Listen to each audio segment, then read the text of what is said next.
welcome back to Reactivity TV. I'm Amy Albero, and I'm a licensed therapist.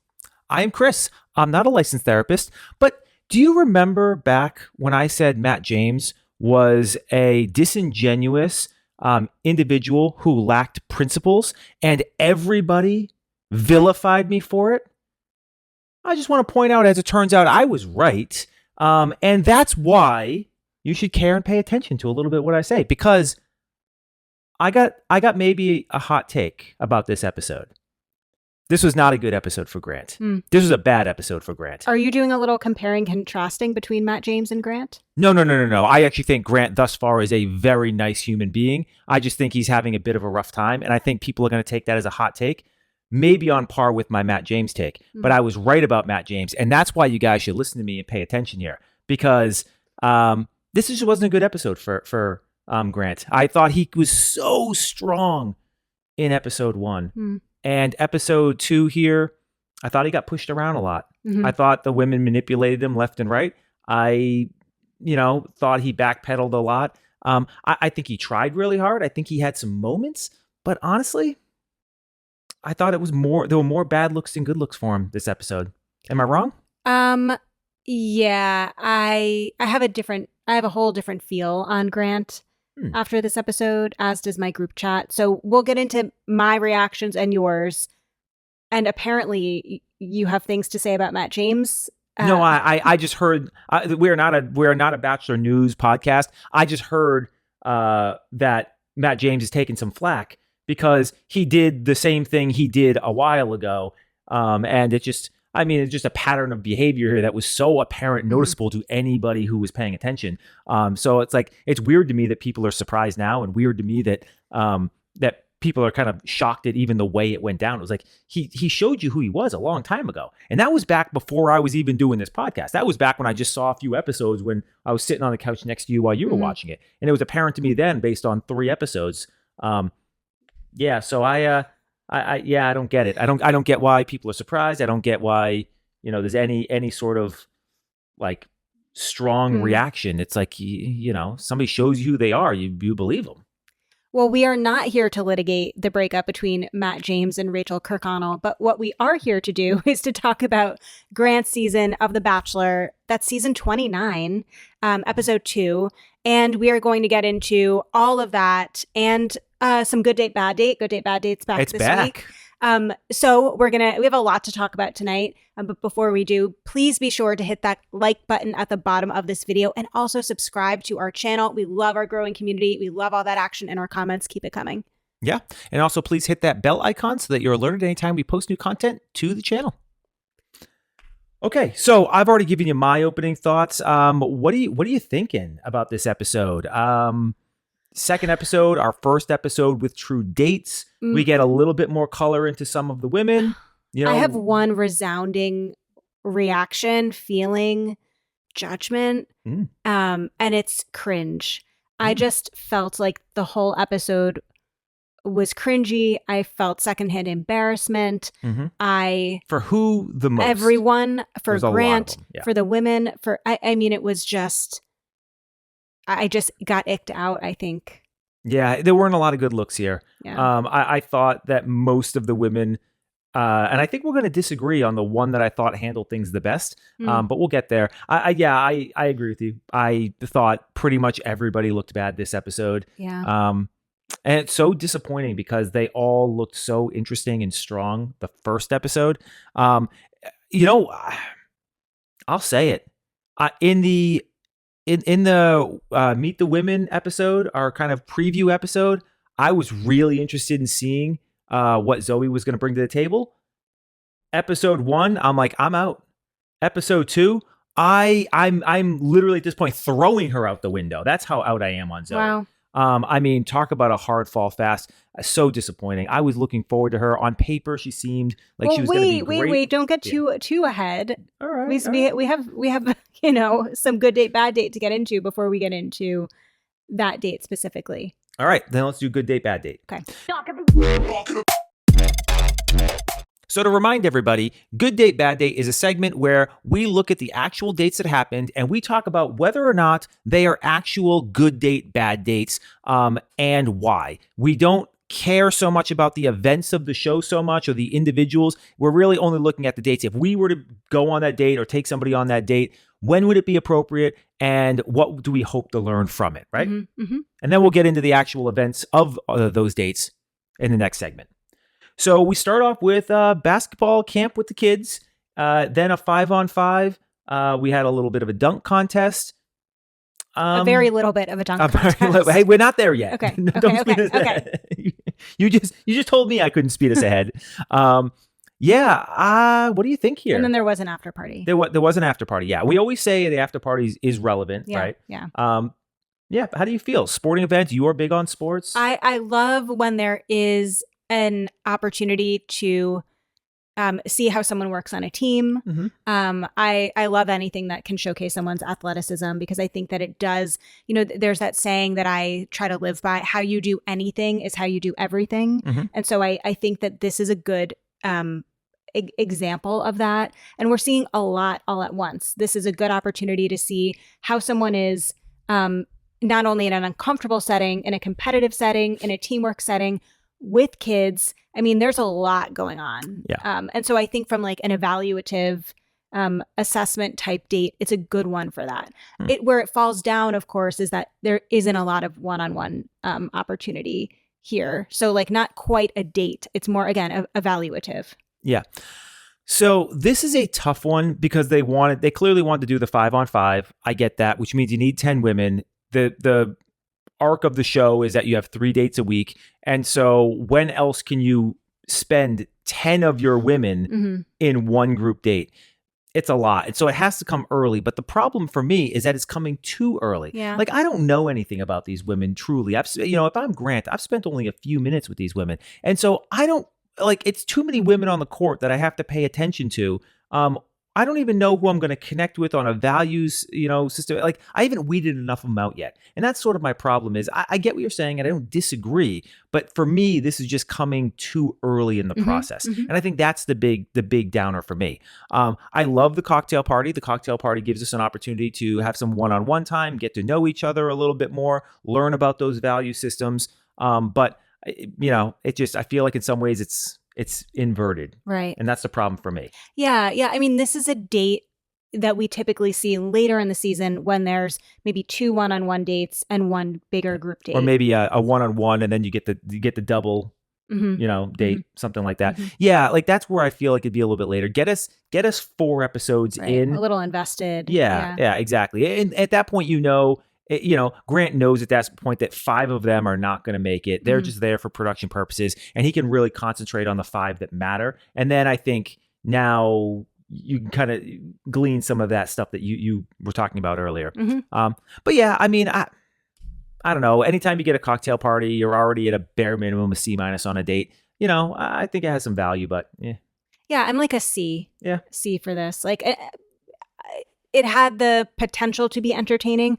I did not find this entertaining, which we'll get into. But I think for the purpose of like getting to observe someone from afar, decent, but not as a date. So that's why it gets a C for me. Yeah.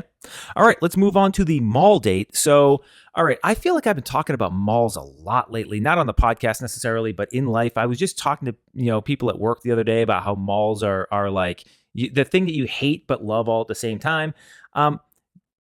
Going to the mall after hours as let's back up here for a second.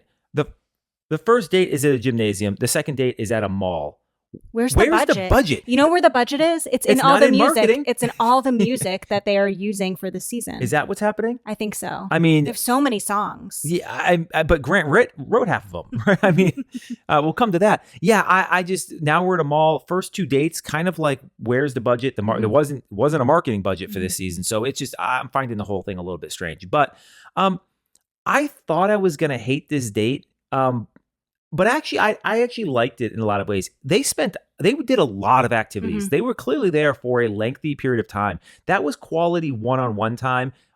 They had time to do the cuddle up and break a bed. They had time to go and get some ice cream, which, by the way, that bowl of ice cream, not big enough, especially if you're sharing. So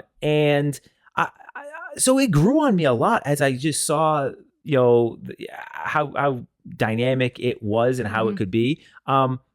So I went from like, oh, this is like a D to, you know what? I think this is a kind of a B plus, maybe a weak A minus type of thing. Thoughts? Yeah. Objectively speaking, I could see how this could be a fun date for like a third or fourth date. None of this appeals to me. I don't like shopping. I don't like malls. I don't like eating a bunch of garbage. Like, I don't like playing stupid games. Like, none of it. None of it would be fun for me. But it's a lot of alone one-on-one But yes, time. you do get a lot of quality time. Like, I could definitely, and you get to interact on a lot of different levels. Yeah. I mean, I would go and I would have a good time, but it wouldn't ever be my choice of date. It would be like a one and done for me. Yeah. But I think, yeah, third or fourth date could be intriguing. Yeah, I actually like this. It grew on me the more I saw how it panned out. So what are you giving it? I would say like B plus. B plus. Probably B plus. Yeah. Okay. Yeah, I was gonna say B minus. Yeah. All right. Last date. Okay. The last date was again. This one came early in the season as well. The classic dinner. Singing and dancing. It's writing, singing, and performing a song. Yes, as a group girl band. Right, with some solo performances. Yeah. The classic like girl band boy band model where everybody gets gets Solo. one bar to solo off a little bit, and then they do a little choreographed dance. I don't think these have much value at all. I mean, where you can sit there and say they have value isn't. You can see how somebody responds, when they're out of their comfort zone, which have a little bit of value. You've talked about it in the past about when I did the Vanilla Ice rap and how that was like a marquee moment in early in our dating life about how you saw. So like, I'm not saying there's no value here, but I just feel like, again, similar to the basketball date, this is way too early. Yeah. I'm not learning anything. It's too much too soon. Yeah. I mean, these girls haven't even had a chance to really settle in, and you're whipping them way outside most of their comfort zones. I just not feeling it as a date on any level. Also, I mean, call me crazy, but like, did Grant really truly enjoy all of that? Like, the singing was atrocious, the dancing was atrocious. There was no chance that they were gonna execute well, given the entire situation, how quickly they were thrown into this. Like, and he's got to sit there and pretend like this was like awesome, and it's like it wasn't, right? Yeah, it wasn't. yeah. So yeah, I'm a D minus to an F. Well, what we've seen in seasons past is that they'll usually have, like, they had two of the same date, basically group date. Yeah. Usually we get one like, let's walk around the city, or one that's like a little bit more one-on-one. Like, there's clearly one superior date to the other. We've talked about this many times. There's always like the date you want to be on, the A squad, and the B squad is one you do not want to be on. And these dates were evenly matched in the worst way possible. It was the same date, just different medium, different activity, but effectively the same core fundamental problems. Yeah. And so that also was notable, but yeah, this was worse than the basketball date for me, because it was just asking for a little too much vulnerability, like too early. Yeah, that doesn't shock me. See, I am inverse of you, because you are, of the two of us, you are the athlete. So it's not shocking that you would prefer to go play basketball, whereas I tend to be the one who is, one, I'm less athletic than you, but two, I have no problem just getting up somewhere and making a fool of myself. So this, I mean, and actually I would make less of a fool of myself singing and dancing than I would playing basketball. Yeah. Yeah, no, I think that's fair. I was just thinking about the date, and it was just like, oh, it was just like all too much. Like, there was Mario who performed, then there was the, creator of the Pussycat Dolls who taught them dance, and then Grant was performing, and then they had to write and sing and dance. It was just like, it was just too much. Tell us what you think. Rank the dates for us. What did you think came in first place, second place, third place as a date? Let us know your thoughts. Was there a favorite? Were they all duds? What do you think? Yeah. All right. Shall we get into the episode events? Let's do it. So we just open up pretty strong straight into kind of the first date events. We get, a very short little segment about the women kind of chatting about things, popping some, I don't know if it was mimosas, whatever. And then we go straight into the first date. There's 18 women remaining at the start. We get 10 that are going on the basketball date. It's a shoot your shot. And can I just point out, there was a lot of shoot your shot. And I just keep thinking about the people in the comments who tell us constantly about how much they hate the term shoot your shot. I'm sorry, we're going to say it a lot. It's going to be said a lot this episode. Don't blame us. And so it's pretty obvious what they're all doing. 10 women, shoot your shot. I don't think anybody, and hey, wear gym wear. Like, I don't think anybody didn't know where this was going. I did think, the whole, like, we're going to get a little bit of a I don't know, montage or whatever, a little segment of Grant going and playing some basketball and getting all sweaty. And to me, it was kind of like, I don't know, why you getting all sweaty before the girls arrive? Like, I don't know. That was, for me, I thought it was a little bit weird. Like, I try to put my best foot forward. Like, if I'm going to get sweaty, watch me get sweaty, right? Being athletic. Yeah. Like, don't shoot get your sweaty. B-roll at a different time. Yeah. It just felt like an odd time to shoot the B-roll. Yeah. That's I'm 100% on board there. Like, get sweat. Let them watch you get sweaty doing something, awesome and impressive, right? Don't get sweaty and have no one witness it.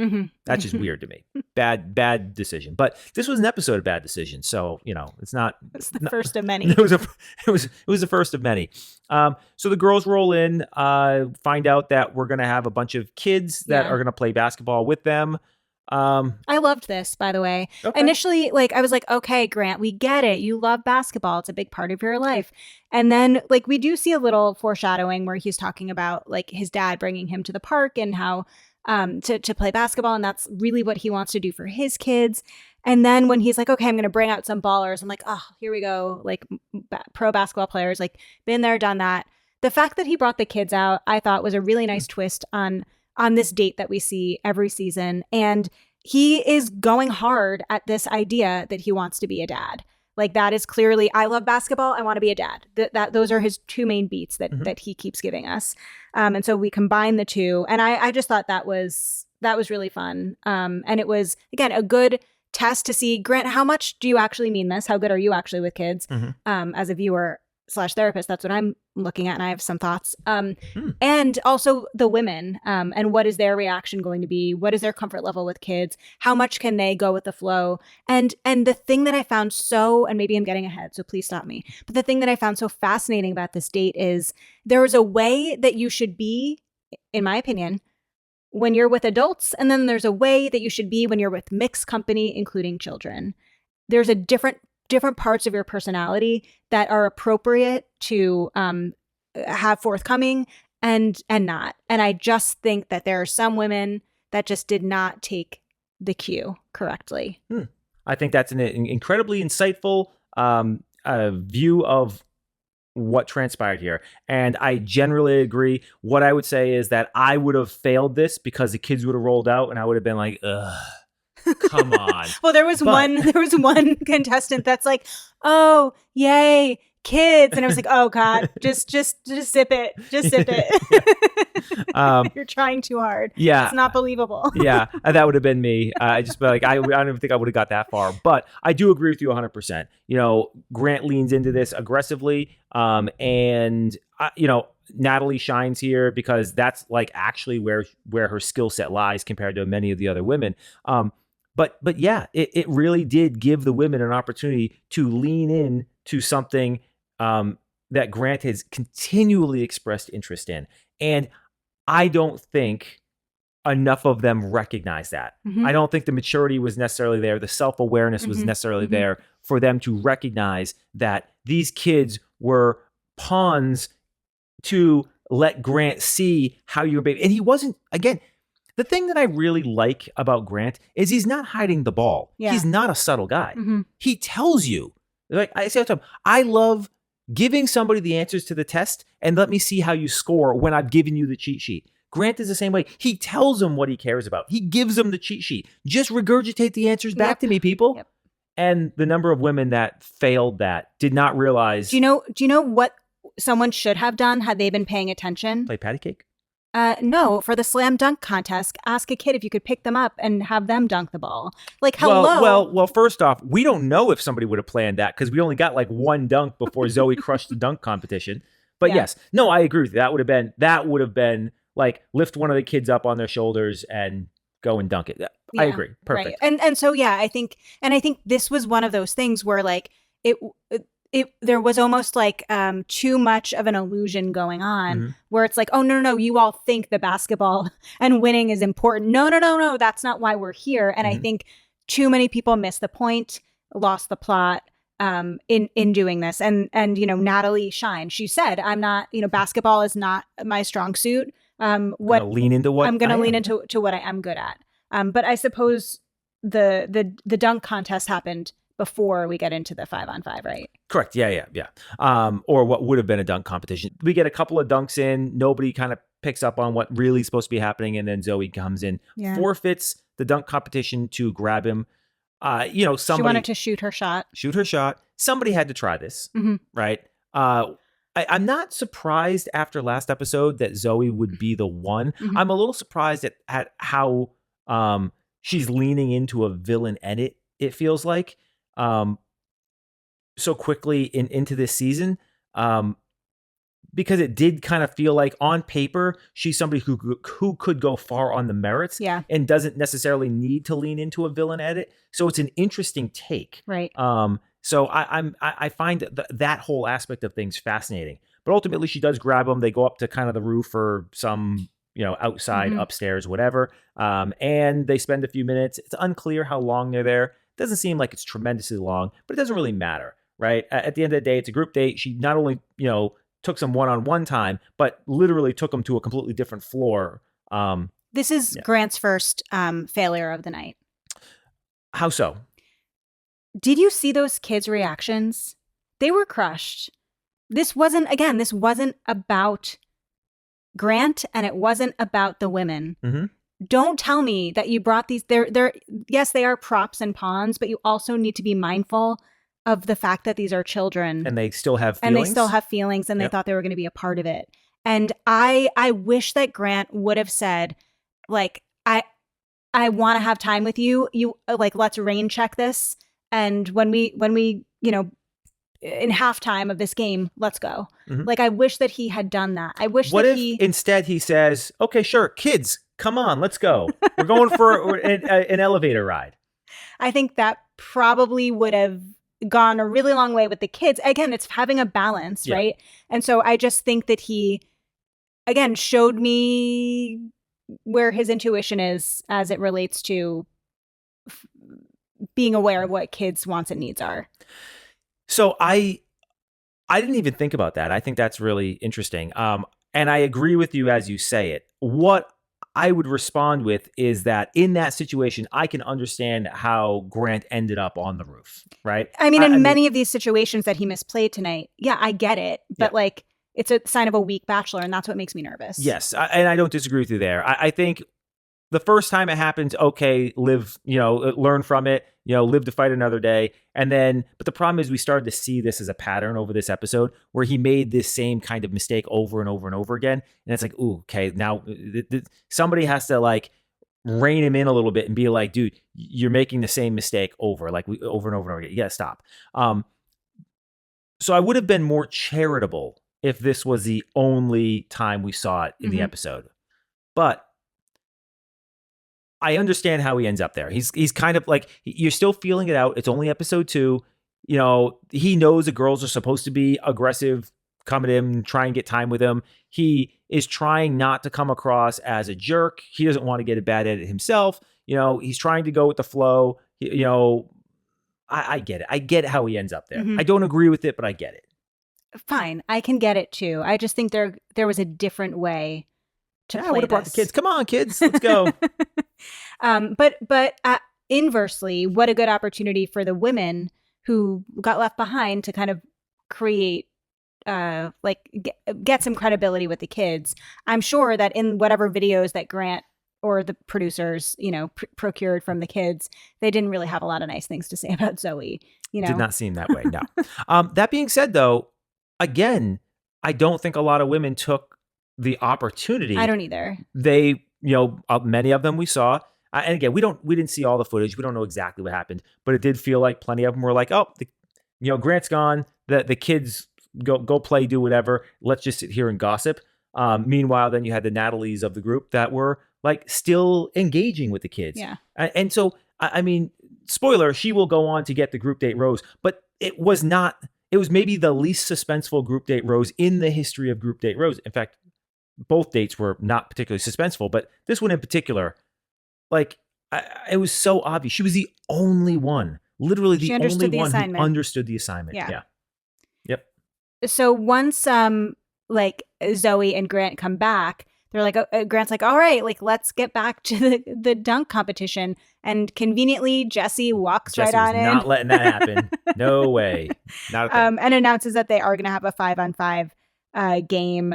They're split obviously into two teams, a purple team, Grant Prize, and a yellow team, Grant Slam. There was one very obvious difference between the two teams. Was it their height? It was absolutely their height. I actually think that there was a second one. General skill and athleticism. Mm-hmm. Like, not only was a purple team, which I had a little bit of trouble deciding if it was purple or blue. It was purple. Okay. I not only were they all significantly taller, but they were definitely the more athletic team on the whole. And so, to me, this is one of those times where it just felt so rigged. And it was so annoying because sometimes, like, I get it. I don't know how production makes the call. Do you just draw straws? Like, well, I don't know how they ended up this way. But at the end of the day, there was such a clear mismatch and such clear advantages for one team to the point where it didn't feel like the yellow team had even a shot going in. And it's just like, what? Like, this isn't entertaining anymore. Right. Well, maybe because it didn't actually matter. Like, this wasn't one of those competitions where one team, the losing team goes home and the winning team gets whatever. Like, what were they playing for? They were playing for like jacket. MVP to wear Grant's Letterman jacket. Like, which almost certainly was not his actual Letterman jacket. No, of course not. And so there wasn't a lot of incentive maybe to make the teams even. And it was a slaughter. The purple team won 18-2. I'm just shocked that they got the basket. Yeah. But Chloe was the MVP from the purple team. And she does kiss him in front of everyone, but it was kind of a short-lived kiss. Yeah, it was more of a peck than anything else. Yeah. The thing, we didn't see a lot on the field or on the court from Chloe that suggested she should. And what you did hear from, was it Zoe? I think it was basically saying like, I already got my one-on-one time. So like, he couldn't give it to me. He had to give it to somebody else. Right. And it actually did kind of feel that way. Like, I was thinking the same thing. Mm-hmm. It felt like, Zoe was the one who was really going into attack mode, was putting, pretty aggressive, leaving it all out there. Clearly a personality trait that we're starting to pick up on here. Mm-hmm. And so it felt like she probably should have, but because she pulled the antics before, he's like, I can't do that. Production's not going to let me reward her for that. Yeah. And so it just kind of arbitrarily went to Chloe for reasons that are unclear to me exactly. To us as viewers, yeah. Yeah. Based on what we saw, but yeah. All right, so we then kind of move over into the after party. Mm-hmm. And the big centering event is Zoe and like the aftermath from Zoe pulling Grant in the earlier portion of the day. And Allie Jo feeling like Allie Jo kind of being the focal point for that. Mm-hmm. She decides to be the one that's going to be the most upset. Mm-hmm. She's the one who ends up kind of now getting into confrontations with Zoe. She gets the worst end of it, I would say. And it's kind of her own fault. Mm-hmm. Well, Zoe asks the group some questions, which I'd love to hear your take on. So she says, who here wouldn't have taken time? You got to do what you got to do in a setting like this. When is the right place and the right time? And all's fair in love and war. Oh, and then she said to us in her ITM, I thought maybe they would take notes from me for what to do next time. Meaning that instead of sitting here gossiping, that they would be like just taking their time. Zoe is exhibiting some masculine energy here, but I think that this whole situation really demonstrates some really fascinating differences between men and women, right? if the sexes are changed here, guys are not shocked. They might be angry, but they're not shocked because guys are more competitive by nature. If you've gone on this show, you know the drill. You know how it's going to go. Why are you surprised? You should be going on there with the expectation that people are going to be doing these types of things. And yet still, the women are surprised, angry, shocked. It's there's this, women are community builders, right? There's fundamental differences. Men tend to be more loners, much more, focused on individual achievement. Women are far less focused on individual achievement and far more focused on building community. These are fundamental biological differences between men and women. And what you see is Zoe cutting against the grain. She's got this masculine energy focused on individual achievement because that's what the situation calls for, right? And all these women, even though they know the game, even though they know the situation, it's cutting so far against the grain of what it is to be feminine and be female, right? And biologically speaking.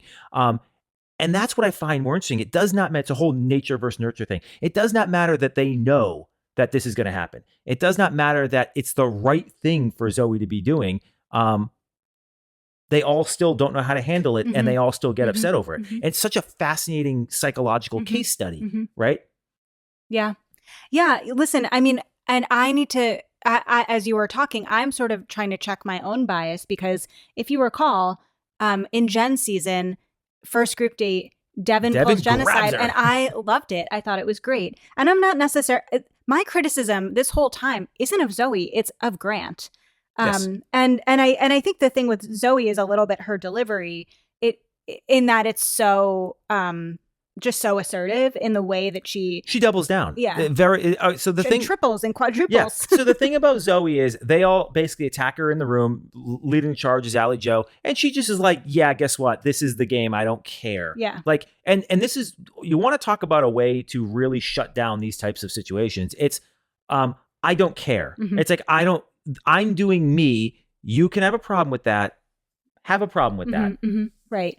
But that's it. And in a lot of ways, Zoe is correct in that, as we see every season, to spend time and energy talking about what someone else does to further their connection to the lead ultimately detracts from your ability to build a connection. And so in that sense, Zoe's not incorrect. When they said like it wasn't the right place or the right time, her question was, well, when is? Yep. Because truly, when is, in a group situation where you get one-on-one a season if you're lucky, to the max. And so like, when else are you supposed to do it? I mean, yeah, it was not, I don't love when she pulled him. I don't think that was necessarily the right time, but to her point, when would have been better to wait until the cocktail party or after party? Yeah, maybe. But I can imagine. Well, she's going to do that too. Yeah, there's two opportunities there. Yeah. Yeah. Like, I'm not liking Zoe for a lot of reasons, but even a broken clock is right twice a day. And she's right. Do you think she's purposefully antagonizing them, or do you think this is just her personality? I think that she probably came in with an aggressive personality. Look, she's a model and an engineer. Tech engineer. And tech engineer, right? So, okay. So, those two fields indicate to me that she can hang, that she's not going to be pushed over, right? So, okay, fair. I think we've already seen and she's demonstrated that she's not going to be a pushover. I think that it starts with, I'm just going to get mine, and I'm, if the girls are upset, they're upset, but whatever. I think where she goes wrong is it does become antagonistic with Allie Joe. Yeah. Now, that being said, can I fault her for being antagonistic to Allie Joe? Allie Joe was ready to pop. And again, from a strategic perspective, she basically got everybody in the room, off their spots, got everybody a little bit agitated, got everybody focused on not on Grant, not on furthering their relationships. So strategically, it was a great call in totality. Right. I think the last pull maybe ends up being a Pyrrhic victory, maybe ends up causing more drama than It was worth. than it's worth, but that remains to be seen. Yeah. I think we'll see how it plays out. Right, right. Well, so just a couple of things of note in regard to Zoe. In addition to what we're saying, we do see her get some one-on-one time with Grant. And basically he says to her, like, clearly we have a physical connection, but do we have an emotional connection? Mm-hmm. And that's where Zoe that was says, a big red flag. That's a huge red flag. Yeah. Huge red flag. I feel like that's something that people are going to gloss over Mm-hmm. on these recaps and stuff like that. Mm-hmm. Like, again, Grant is not subtle. Yeah. That's not where he is. If he comes in and says, hey, I've got a concern,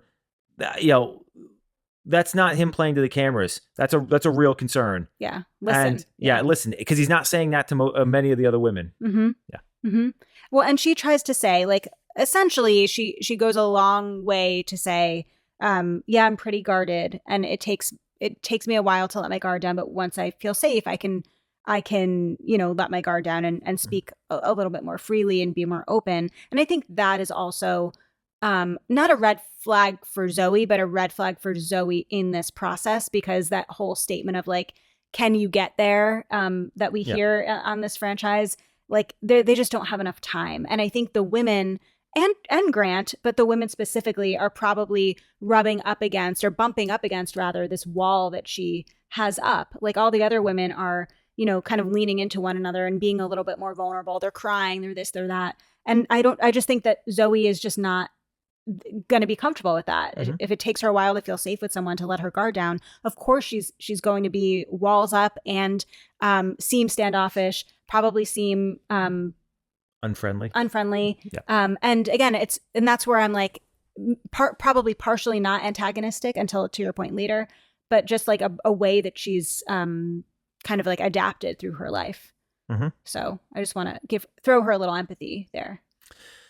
Yeah. A broken clock can be right twice a day. Yeah. Yeah. In regard to Zoe and the Ally Joe interruption of it all, this was another opportunity, and maybe this isn't fair. Maybe I'm being too critical of Grant. I don't know. But this was another moment where I would have wished, and maybe this isn't just for Grant, this is for all the leads, that when the interruptions happen, I wish that the lead could have a say in some way, Like, yes.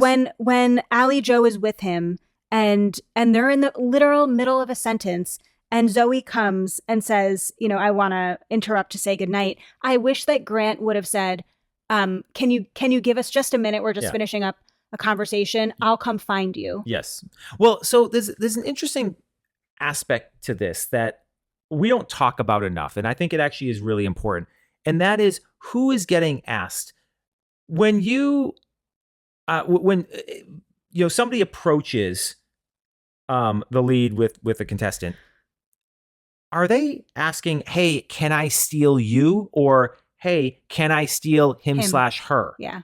And I always think it's very fascinating, and we don't talk about this enough, because who's getting asked is an indication of power dynamics, mm-hmm. right? It says a lot if the lead is never getting asked, and it's always kind of one of the other contestants are mm-hmm. Are asking or injecting, and so I think we all need to pay closer attention when that happens, not specific to Grant, across all of the seasons. Right.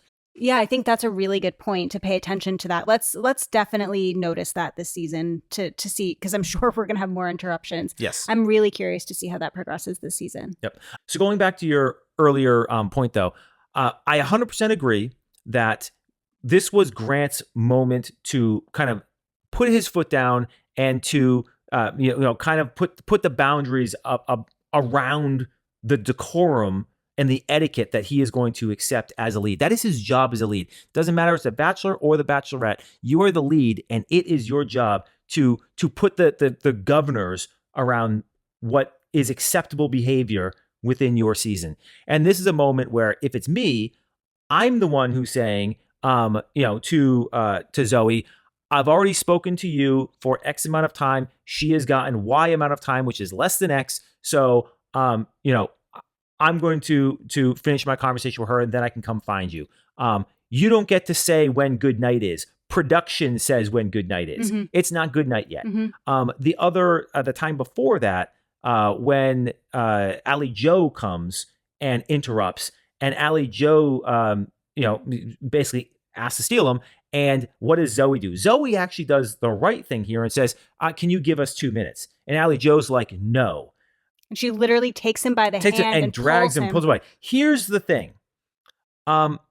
Grant's responsibility in that situation was to speak up before Zoe does and say, "I need 2 more minutes. We are finishing our conversation. Mm-hmm. Then I will come find you." Mm-hmm. Mm-hmm. Again, demonstrations a little bit right now of a little bit of a weak lead. Yeah. Week back, weak lead. Listen, Need to see it. It's week week 2, one of like these kinds of dates, and like I don't know that I've seen any lead navigate this part really well. Mm-hmm. So I can't imagine. It must be really hard. So these are long. I mean, these are long days dealing with a lot of emotions. Half these girls are trauma dumping all over you. Right. They're crying. Yeah, we get to sit here playing Monday morning quarterback over here. So like, I'm not saying that all of this is easy. It's just like what would have been a more ideal and a better setup in general for the whole dynamic of the house. Yeah. All right, we've done this date to death. So shall we just group date Rose? Group date Rose goes to Natalie. Mm-hmm. No surprise, no suspense, obvious from start to finish. Mm-hmm. And then shall we move on to the one-on-one date with Alex? Yes. So we already talked about how they did a whole bunch of activities in this mall. I thought Alex really shined here. She was great. She's grown on me so chill, much. Easy. Just there's just a naturalness to her. There's a comfort. Yeah, and ease. She just seems like somebody that you can just have a really good time with. Mm-hmm. And you're just going to be comfortable with.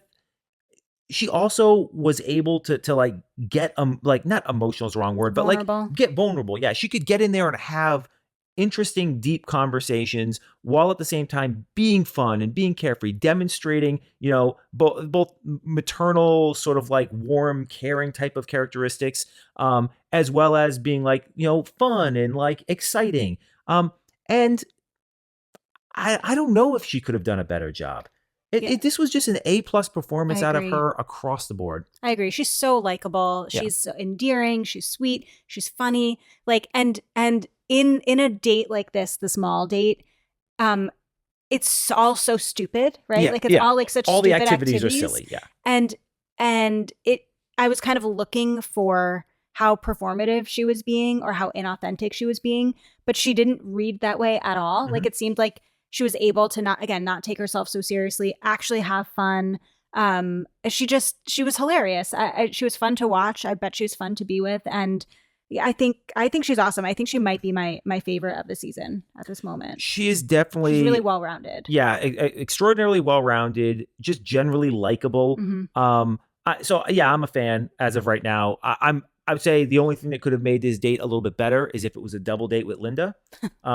And yeah, I mean, I think my one question here is, did this date lend itself too much to friend zone? I was gonna say, I didn't see any real romantic connection. Exactly. And that's my concern. Yeah, I agree. This could have been one of those moments where we had a ton of fun, but I said it last week with the basketball player. Mm-hmm. I forget her name. Janae, right? Janae came in and was leading the charge on basketball.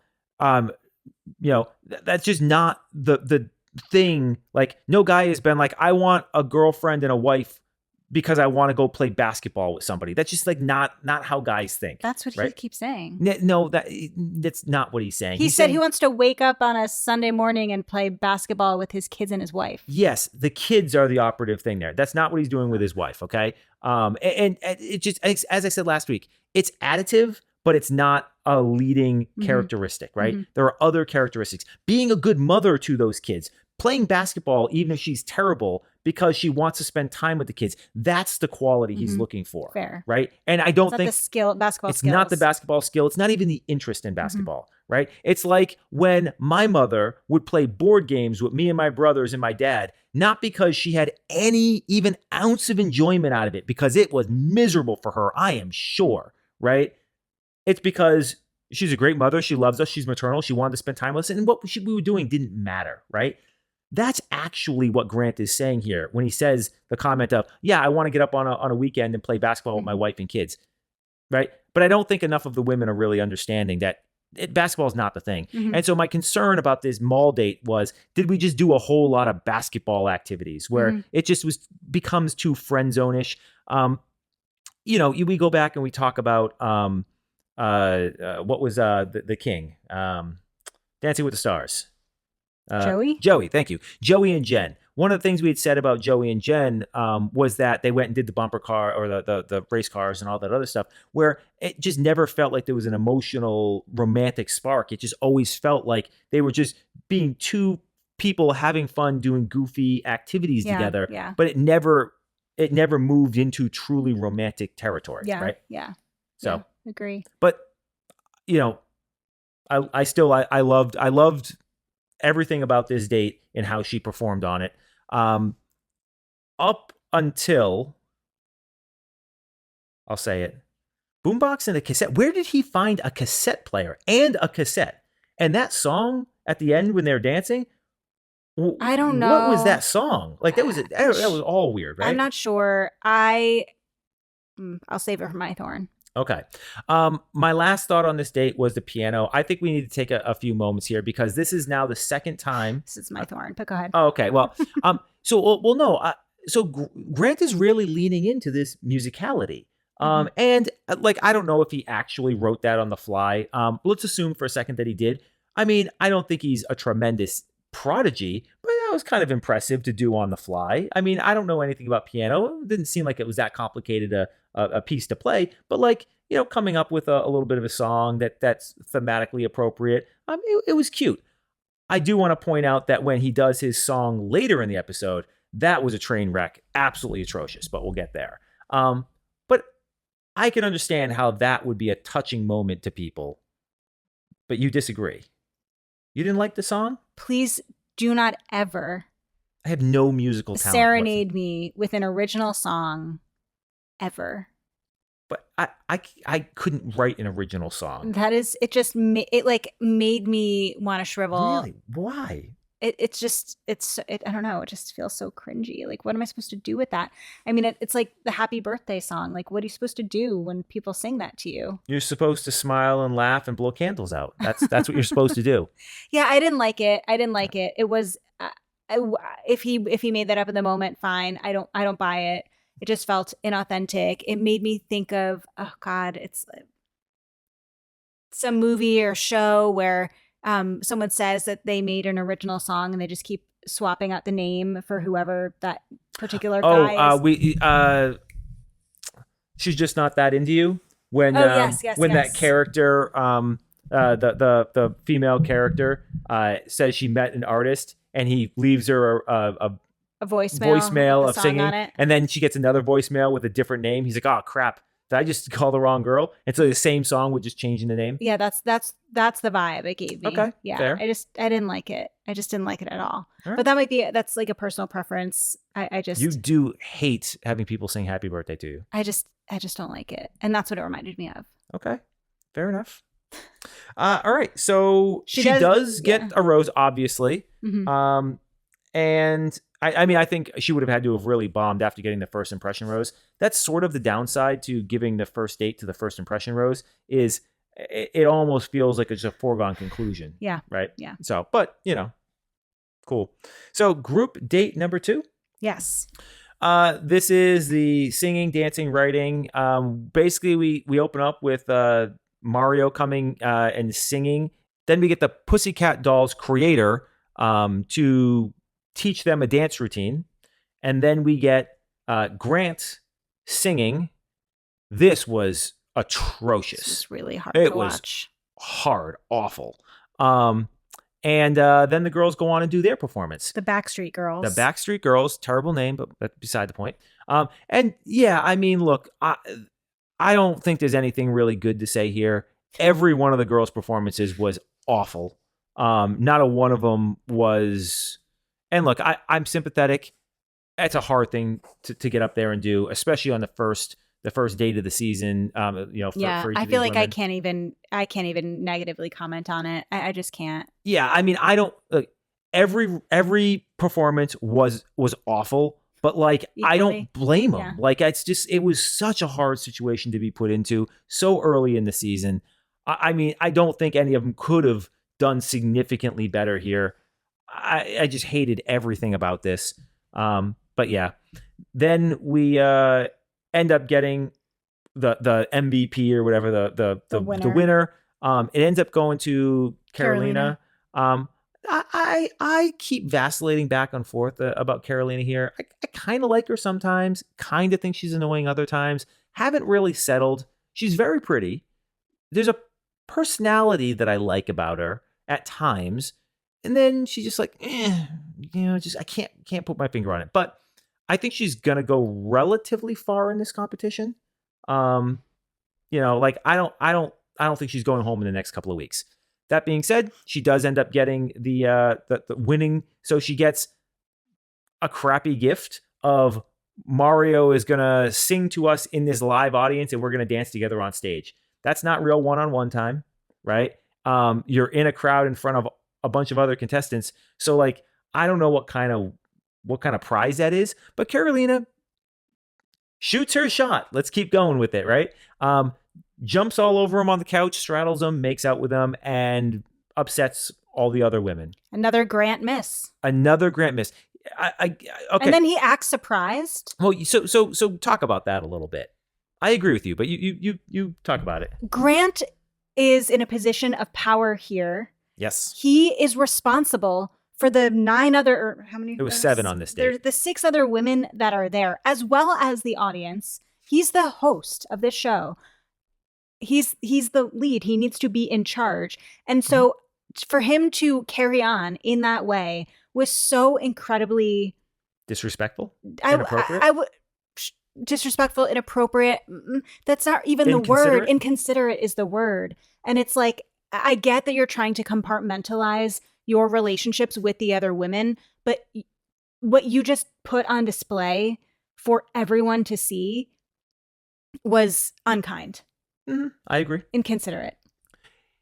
Yes. Again, there's a time and a place. And again, I agree with you, but I understand how we end up here. Carolina is very attractive. She jumped all over him. The emotions of the moment. He sat down. Listen, I'm not saying he's right. I agree with you. Weak lead, bad form. He's wrong. I get it. He's 28, 29, 30, whatever. Like, I get it. I'm not going to say that I didn't make mistakes like that when I was in my, late 20s, early 30s. Like, I get it. But I 100% agree. Bad form. As an older, mature individual, I would have pumped the brakes a little bit. She wants to straddle you. Okay, fine. I think that get a kiss or two in, fine. But there was the straddling, a little bit of grinding, and the aggressive makeout collectively was the problem. If we just like, okay, she's gonna sit on my lap and I'm gonna get a little kiss, like, we can deal with that. And then what made it even more problematic is then he went on an apology tour for the entire after party. Correct. So let's get there. So Rebecca is the first. Okay, so he comes into the room and it's all awkward. So awkward. Super awkward. And it's palpable. You can feel it. And normally... And he's like, to the camera, today was so much fun. Oh, yeah, buddy. I bet it was fun for you. Yeah. Yep. But I do give him credit. He was aware enough, to realize that he was reading the room effectively. At least he did recognize that there was something wrong. But that aside, he pulls Rebecca, which is just fascinating to me because here it is, a group of 7 women who all are supposed to be focused on getting time with him. We got Zoe and Allie and the other one fighting over time, and these 7 are just sitting there, just like bumps on a log. And he's like, so Rebecca, let's go talk. It's like, what? Bizarre. Like, just bizarre. Like, why is he pulling any of the women? Like, they should be like, that's not how this works. Doesn't matter if it's Bachelor or Bachelorette. That's not how this works. You need to get aggressive and you need to fight for your time with the lead. So he pulls Rebecca. They go have a conversation. This was I thought this was a masterclass in manipulation. She nailed just pulling his little marionette strings here. Well, again, this was not, I did not like what he did here. Which part? That he basically was like, essentially, what's the vibe out there? He was like, Well, what's he going acknowledged on? something. It seems a little awkward. What's going on out there? Yeah. Well, it was more of the vibe feels off. Tell me why. Right? Yeah. Tell me why the vibe is off, not how are you? Yeah. Well, I agree with you. Different. But before we even get to that, though. Because Grant's question was selfish. Agreed. But I think there's even a question before that. What does that say about Rebecca that he pulls her to ask this question? Of course, we know every time. I knew she was going home. The minute this happened, I was like, she's out. She's out. She's going home. Because there was no care, to your point. There was no care or consideration about her feelings here, about how she was feeling. Also, you don't ask that unless you're comfortable with a whole array of responses, right? Mm-hmm. Or they're just already friend zoned, right? Like we saw this a few seasons back where one of the female leads, I forget who it was, one of the female leads grabs one of the guys and basically asks the same question. And I said then, like, friend zoned, done. This guy's not winning, right? And he was out like the next week or a week or two later, and exactly why. Like she said it. We're just good friends. That's all we are, right? So either there's too much of a friend vibe, in which case she's out, or he just does not care at all about her and isn't worried about whatever the potential blowback is going to be from it, which is a problem too. Yeah, I thought that pulling her and asking her this question told us everything we need to know about her fate on this show. And then we get to your point of it was also just a selfish question. It was a wrong question to ask. Yeah, right. And then so go ahead. So she answers him in a way that you felt like was a masterclass in manipulation. Okay, so she could have said all kinds of different things, right? What does she ultimately say? Hey, yeah, you made us all, I'm paraphrasing, but you kind of made us all a little bit uncomfortable with your makeout session, but everybody, it's what it is. It's you got to do what you need to do. Yeah, it's all, we're just one big, Mormon party or whatever. Right? It's just like, I thought it was great because she basically said to him, you're the problem. You made us all feel terrible.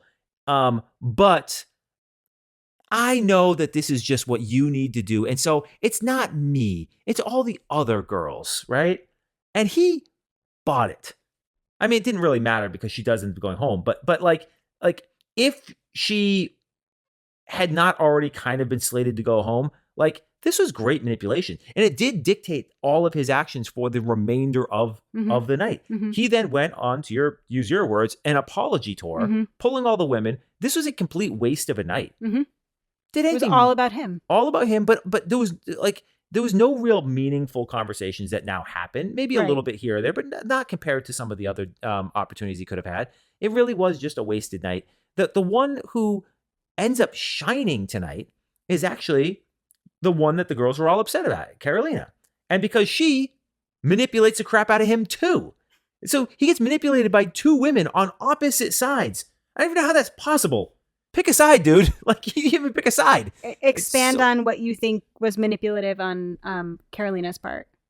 I mean, so this is the thing. I don't know how genuine this all was, but I thought from a performance perspective, it was believable. She sat in that room with all the women and she basically said, oh, I really don't want anyone to feel bad. It's never my intention. She basically apologizes without apologizing, saying that, she really just, she wants to be the girl's girl and she wants everyone to have a good time. And she's got such a little opportunity. She took the opportunity she had. It was her time. And, she didn't, she would prefer that she had alone time so everyone else wasn't on display. But like that wasn't the setting. And so she just kind of had to do what she had to do in that moment. And it's not really her fault, but she still feels guilty about it. It's like, all right, well, how do you yell and scream at a girl who that's her tactic? Like, that's masterful. Like, yeah, like, okay, don't shoot your shot because we're there. It's like, yeah, well, how do you make that argument? But in right? all other settings, though, she said, instead of it being a good night for me, I have to feel guilty. Well, that's in face to camera. That's not to the women or to Grant. Yeah. So we're getting a little bit more. But then this she is did what comes say back to where I said before, where I like her a lot in certain moments, how she handled the women, how she handled Grant. And listen, then in her face to camera, it's like, oh, come on. I can understand like where some of her maybe anxiety or insecurity is coming from, because at the same, she also said he feels the need to validate everyone else by pushing me away. And so, and I could get why. I think when, I don't know if she said this to him or if it was another face to camera, but she was basically saying like, if we did this and it made him feel so bad about it, then he needs to apologize to everyone. Then that doesn't make me feel good either. Like, and so I don't think that he really scored any points across the board in the way that he handled this either, you know? I agree. And then I think he also just tried to take, like, while I'm saying all of this was about him, what I mean is it was about him people pleasing with the mask of he's trying to make sure everyone else is okay. No, he's trying to make sure he remains in good standing with all of these women. And that's why it was selfish. And that's why he acted and reacted in this way. You know, like he's trying to take responsibility for everybody's emotions, which is what his dad warned him of in the opening episode. See, that's why I'm glad we got it. And he even says to Carolina at the end, like, you know, oh, it makes me feel uncomfortable that everyone's talking about me. And he says, and I gagged, he said, tell me if it happens again so I could protect you. Go. Screw. I'm going to try not to swear this season. I was like, enough. This enough was the with moment that. where I was like, oh, yeah. He got manipulated. He got manipulated twice by two women on opposite sides of the debate. I don't even know how that's possible, but he did. It's people please. He's a people pleaser. Yeah. He and like, look, I get it. Given what we know about him, I get why he is. But he is in for a ton of trouble if this is the way it goes throughout the entire season. Like, he is not going to end up with what he wants, what he needs, and neither is anybody else at all. So, as shocking as it is to hear, that's not even the worst one-on-one time of this date. We haven't gotten to Letitia yet. Latia. Yeah, well, I'm going to get her name right by the time she goes home. Latia, the one-on-one with her was his worst showing of this date. Maybe the worst showing of this episode. Because she called him out? So, first off, okay, so in the last episode, he said to her, we saw it on camera, he said to her, effectively, you know, I bet you don't get told no a lot because you're so pretty.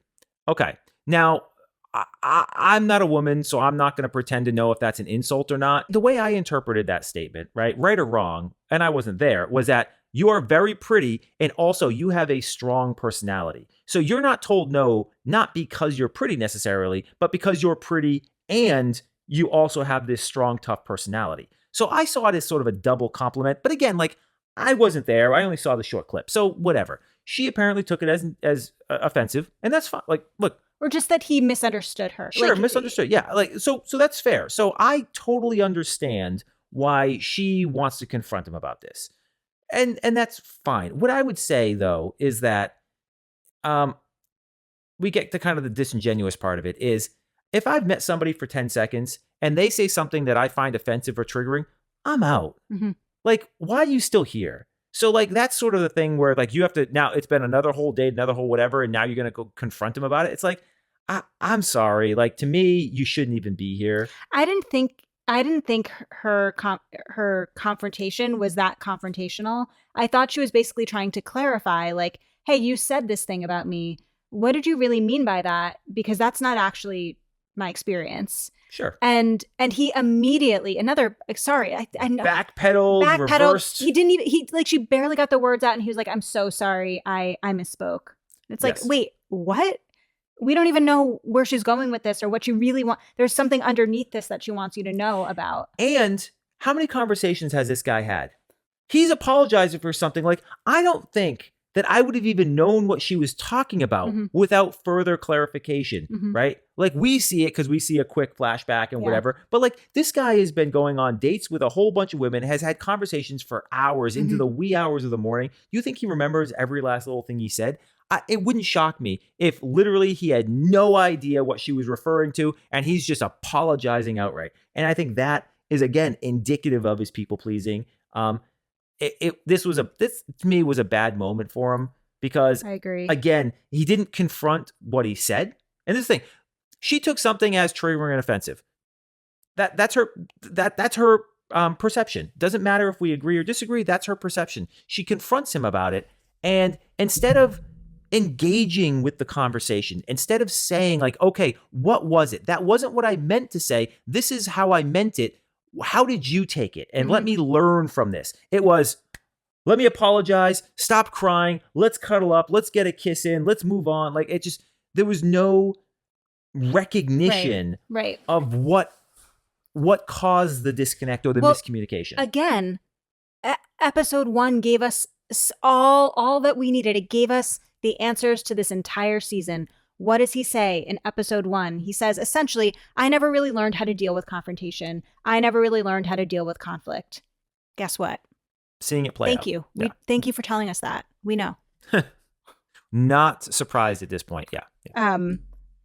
But she ends up getting the group date rose as a result. Yeah, this felt like one of those moments where, did she deserve it? No, in my mind. This just felt like a people-pleasing rose that he gave. Like, oh yeah, I upset her. Rose. Oh, it's like more of an apology rose, right? I upset her. I offended her. I have to give her the rose because I don't want this to blow back on my reputation or my image or my edit. Give her the rose. Get her happy again, and let's move on. I just hated the way he handled this whole thing. Right. Well, let us know what you think. Are we being too harsh? Did you see it the same way? You tell us. Okay, so let's move into the rose ceremony cocktail party. It was just kind of boring cocktail party. I barely have any notes. Yeah, it felt like we were just moving along pretty quickly. We went to the cocktail party and it was like 13 minutes left of the episode, and that includes like 2 or 3 commercial breaks. He talks to Beverly. Beverly has just been an absolute nothing for me the whole season so far. She's just been one of those, individuals who's sort of on the sidelines. We see her every now and then, but like haven't really gotten anything meaningful from her. We get a whole lot of Ella crying. I find Bailey crying. Bailey. Oh no, Bailey too. Bailey and Ella. Maybe it's safer to say we get a lot of Ella anxiety at this point, and we get Ella crying later. But yeah. Well, I wonder if what kicked that up. So he starts the rose ceremony by saying that he's looking for someone who's emotionally available. And maybe that is what sort of opened the floodgates. What I did... People misinterpreting that emotionally available means I'm going to cry. It's not what that means, people. But what I did like about... I know you weren't a fan of essentially what like the conversation with Beverly and Grant, what that sounded like. But what I did like that Beverly did is ask him what that means to him. Because that... and then he like can't answer it, which I thought was also like, okay. And then he does give us a little bit of context and like a story about essentially how he learned not to be emotionally available. And so I guess he's looking to be different. But I thought that was well done on Beverly's part. Like, let's see if we're speaking the same language here. Interesting. I didn't like the delivery of the question. And it just felt, I don't know, there's just something about the way she delivered the question felt more performative, but it doesn't really matter because I don't actually think that's the problem. I think where it killed it for me with Beverly is when she starts talking about how she wants to make him safe and she wants to protect him and all this other stuff. Men are not turned on by a woman telling them that she's going to make them safe and protect them. That's just not going to do it for men. If it is, that there's something else going on there, right? And so this just felt like she doesn't really get like the male mind, doesn't really understand what men are actually looking for, and is just saying things that she's kind of been told are like the things to say by an empowered woman. And it's like, none of this landed. It's like all of that, I'm just sending you home. The whole conversation, everything about this whole conversation was so aggravating to me that I wanted her gone. So after Beverly, we got some Ella. She writes him a letter. That letter, you've known this guy for 10 minutes. That letter is an indication that you are trying to play a game, playing it poorly. The anxiety, the crying, everything about Ella I find to be obnoxious and annoying, and I just want her to go home. At this point, the letter was just, the kind of the icing on the cake to the whole thing. Just, I'm out. Yeah. Not getting it, don't know how to play the game. And then we get to Bailey, who's just crying up a storm, and everything she's saying out loud is in complete contradictions to her actions, which is what I find really fascinating about Bailey. We didn't like her in episode 1. We found her to be very sort of self-centered and just sort of obnoxious. So she does tell him that she's struggling, and talks about, how she, this isn't how she wants to be. And, talks about her ability or not to get vulnerable and all that other whatever. But what I thought was really fascinating about this exchange was he kept trying to get a word in, and she would not stop talking. He tried to comfort her. Nope, can't do it. Tried to like calm her down. Nope, nothing. Like literally, it just is again a microcosm of everything we see from Bailey. She is just constantly selfish about her. Yeah. Won't stop talking about herself. Won't stop taking selfies about herself. It's like, even in this moment where you're trying to be vulnerable, you can't be vulnerable. Even in this moment when you are like trying to elicit some sort of emotional connection, you can't stop talking long enough to let him get a word in and build a connection with you. And completely over her head. Let's go on to the roses. All right. So obviously the 3 roses that were already given out were Natalie, Alex, and Latia. No surprises there. We're sending 3 home. We started at 18. So that means that we've got another 12 roses to give out. Okay. So they go Juliana, no surprise, Beverly, Serafina, Carolina, Zoe, Dina, Rose, Bailey, Parisa, Allie Joe, and Chloe, which ends up sending home Ella, Alicia, and Rebecca. Mm-hmm. Ella, who falls to the floor when she learns that she's going home. Sobbing, crying, falling to the floor. You have spent 10 seconds with this guy. Yeah. It was over the top. Yeah. Right. But the letter and the whole thing. Alicia's the surprising one here, right? Because she had a lot of screen time episode 1. I thought she was a potential, runner up for the first impression rose, and just couldn't convert. No. Interestingly enough, I liked her too. So, maybe we'll see her on Paradise. Yeah, maybe. She's certainly pretty enough to be in Paradise. And then Rebecca, we already talked about Rebecca. When he pulled her first and asked her the question, we thought she was going home anyway. So I think that's two good eliminations. One elimination, I'm sad. Any surprises here for you? I mean, just Alicia, not based on what we saw tonight. She was like nowhere to be found tonight. But based on what we were thinking of her last week. Yep. I thought Parisa was going home over Alicia, but I mean, maybe there's more there that we don't know yet. Yeah. I'm happy you asked about my rose this week. Love it. My thorn this week. I hated to see that.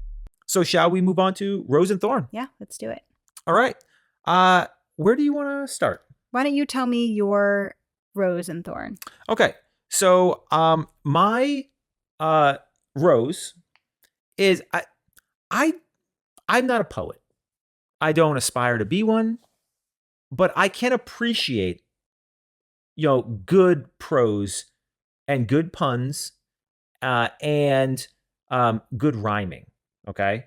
And apparently Grant rhymes with everything. And there are so many good puns. I mean, between the team names and just like all the signs in the crowd, like they are really leaning into punning up Grant's name. And I'm here for it. Like I'm actually now I want to see like how many puns can we actually make out of this guy's name? Because they're all clever and I'm finding them all to be relatively funny. So yeah, I'm in. I'm in for it. That's funny. Yep. And so my thorn, and this is going to be a little bit petty here. This is the worst dressed cast I have ever seen. The outfits that these women are wearing are across the board unflattering and hideous to look at. I don't even know, like, what is wardrobe doing? No, they bring their own wardrobe. It is bad. Like, like, these dresses are unflattering, ill-fit. What Ella was wearing, like, in particular, I don't understand what's going on here this season with the wardrobe. Is that harsh? Yeah, that's okay. Not all of them. Carolina, chef's kiss every week. All 2 of them. My rose, it's Bachelor adjacent. Is that Max made an appearance tonight, even though it was brief? Yeah, Max is not feeling this season. No, he's not into it. He's, very sleepy, as am I. But he's dedicated.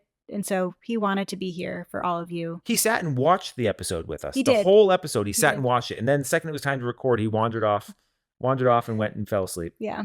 But that might just be also another indication that we should not be having 2-hour episodes. 90 minutes. I think if it was a 90-minute episode, we would have gotten a lot more Max tonight. Yeah, I agree. Yeah. And my thorn is the way in which last week and for all the weeks prior, I have been so down bad, as they say, for Grant. I don't know if I'm using that correctly. Is that a sexual term? But more that he's so attractive. I'm so into him. And then this episode, I am just icked out. You can't come back from the ick, right? The singing, the oil on the hands. Oh, yeah. It was just a little. You actually physically shuddered when the oil happened. I was like, what's going on over there? Yeah. I don't know. And I think I know I'm not the only one who felt this way because I was in a group chat where like we were kind of all chatting about this. Mm-hmm. I don't know. Is it me? If it's not just me, then that means we are in for them turning the tables on Grant and him being a villain bachelor. How did they make the most attractive bachelor, really, maybe not the most, but a very attractive man give multiple women the ick? And so if it's more of a collective ick, then that tells me that they're trying to undermine his season or that it was really bad. Or maybe this is the best that they had. Stop. I don't know. But you don't like weak men anyways. You get icked out. If you can run a guy over, you get icked out quick. He's an athlete. I like that. Yeah, but he's also a little emotionally soft. I wonder if all of those things wouldn't have bothered me so much if I felt like he had a little bit more of a backbone this episode. Mm-hmm. My biggest criticism of Gary Turner, Golden Bachelor, was that he had too soft of a front and not a hard enough back or a firm enough back. And I'm seeing that with Grant, and that makes me really nervous. Mm-hmm. But again, it's week 2. I'm going to, and maybe this is a double standard. I don't think it's a bad one though, or like a not obvious one. I think it's much harder to be the Bachelor than it is to be the Bachelorette. Oh, sure. And so I'm going to give him like a lot of grace and like he'll have a longer runway because it must be really hard to be in his shoes. But I really hope he turns it around. I really do. Mm-hmm. We need a stronger lead. We really do. So we'll see. Again, I'm still rooting for Grant. Mm-hmm. I was disappointed. I was let down. You do like a messy season, though. And you might be getting a messy season. I've said that. Yeah, I think we're going to get a lot of drama from the women, because Grant's not going to stop it. No, I don't think he'll know how. I really don't. And again, like his lack of conflict resolution skills is going to come through here. Don't you love that I have great conflict resolution? When you and my mom were fighting, I resolved that like that. Oh, yeah? How did you do that? I said, stop it, both of you. You said, I'm not getting involved. That's not what happened. I said, I don't care if you like each other or not. You will be civil to each other, period, when you're in the same room together. I don't care if you ever I like got each the memo. Other. Yeah. I mean, okay, like half the memo. It's like the facts didn't come all the way through. It took a little extra time, but she got it eventually. All right. That about wraps us up for this episode, but we will be back next week with episode 3 of Grant's season of The Bachelor. If you can't wait to hang out with us until then, be sure to follow us on Instagram at Reactivity TV. You can follow me at Amy Albero LCSW on Instagram. Don't forget to subscribe to our channel. We're always putting out new content. We love chatting with you in the comments, so keep that coming. And yeah, we'll be back next week for more. See you then. Bye. See ya.